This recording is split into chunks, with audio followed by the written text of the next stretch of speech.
ఫిబ్రవరి 2026 ఇది చాలా కీలకమైన సమయం. ఒకవైపు ప్రపంచంలో పవర్ బ్యాలెన్స్ అంతా మారిపోతోంది. మరోవైపు మన భారతదేశం ఇన్ఫ్రాస్ట్రక్చర్, పాలసీల విషయంలో చాలా ధైర్యంగా ముందుకెళ్తోంది. సో ఈ మార్పులన్నీ మన భవిష్యత్తును ఎలా మలచబోతున్నాయో ఇప్పుడు చూద్దాం. అందుకే చాలామంది ఎనలిస్టులు ఈ పరిస్థితిని కదిలే ఇసుక అంటున్నారు. ఎందుకంటారా? ఎందుకంటే ప్రపంచం ఒక నిమిషం సహకారం అంటుంది, మరో నిమిషం ఘర్షణ అంటుంది. అంటే ఎప్పుడు ఏమవుతుందో తెలియని పరిస్థితి అన్నమాట. పాత స్నేహాలు నీరసించిపోతున్నాయి, కొత్త శక్తులు పుట్టుకొస్తున్నాయి. సరే, ముందుగా మనమీ కదిలే ఇసుక ప్రపంచం గురించి కొంచెం డీటెయిల్డ్గా చూద్దాం. అసలు గ్లోబల్ జియోపొలిటికల్ సీన్ ఇప్పుడు ఎలా ఉంది ఒకసారి అర్థం చేసుకుందాం. ప్రస్తుతం ప్రపంచ వాతావరణాన్ని చూస్తే ముఖ్యంగా 3 హాట్స్పాట్స్ కనిపిస్తున్నాయి. 1 అమెరికా ఇరాన్ మధ్య పెరుగుతున్న టెన్షన్. 2 మళ్లీ తెరపైకి వచ్చిన న్యూక్లియర్ డిప్లొమసీ చర్చలు. ఇక 3ది ఆర్క్టిక్ ప్రాంతంలో ఆధిపత్యం కోసం జరుగుతున్న పెద్ద పోటీ. ఈ టెన్షన్స్ కేవలం రాజకీయాలకే పరిమితమనుకుంటే పొరపాటే. అమెరికా ఇరాన్ మధ్య ఈ గొడవ ఏకంగా ప్రపంచ చమురు మార్కెట్లనే కుదిపేసింది. ధరలు ఆకాశాన్నంటాయి. దీంతో ఫ్యూయల్ సెక్యూరిటీపై కొత్త భయాలు మొదలయ్యాయి. అందుకే చూడండి, ప్రపంచవ్యాప్తంగా ఇన్వెస్టర్లందరూ కళ్ళు పెద్దవి చేసుకుని ఈ డిప్లొమాటిక్ గేమ్ను గమనిస్తున్నారు. ఇదిలా ఉంటే మరోవైపు చూద్దాం. ఆఫ్రికా తన జనాభా బలంతో ప్రపంచ దృష్టిని ఆకర్షిస్తోంది. అక్కడ ఆఫ్రికన్ యూనియన్ ఎజెండా 2063 అనే ఒక ప్లాన్ పెట్టుకుంది.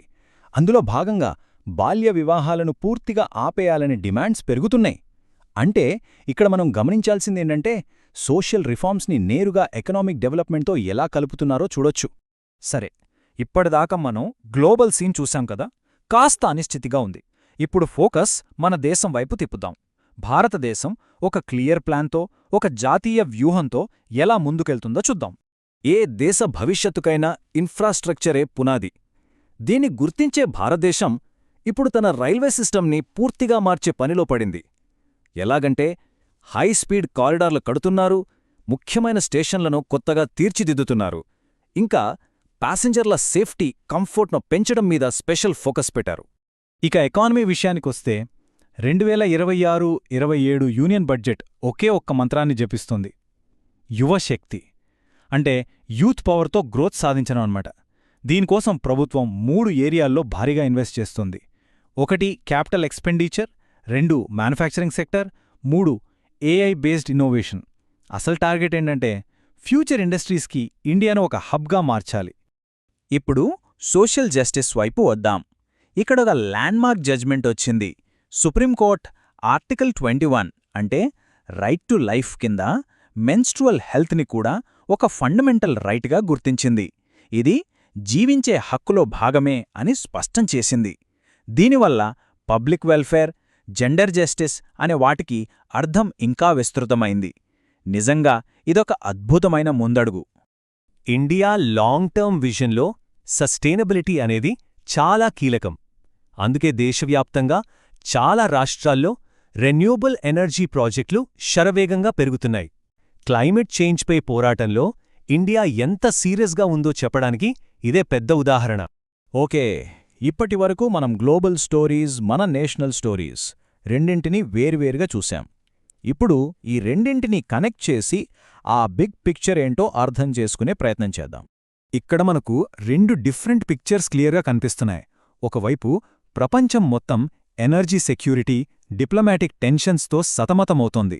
మరోవైపు మన భారతదేశం ఇన్ఫ్రాస్ట్రక్చర్, గ్రోత్, సోషల్ జస్టిస్ అంటూ ఒక క్లియర్ ఫ్యూచర్ ప్లాన్తో దూసుకుపోతోంది.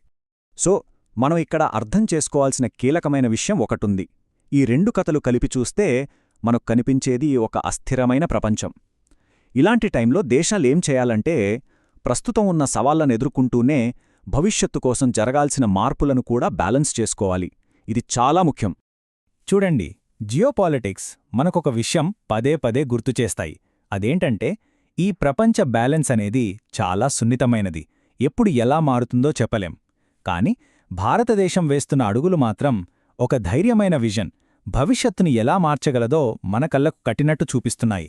సో అసలు ప్రశ్న ఒకటే: ఈరోజు మనం తీసుకుంటున్న ఈ నిర్ణయాలు, ఈ ఎంపికలు మనం రేపు అందుకోబోయే ప్రపంచాన్ని ఎలా తీర్చిదిద్దుతాయి?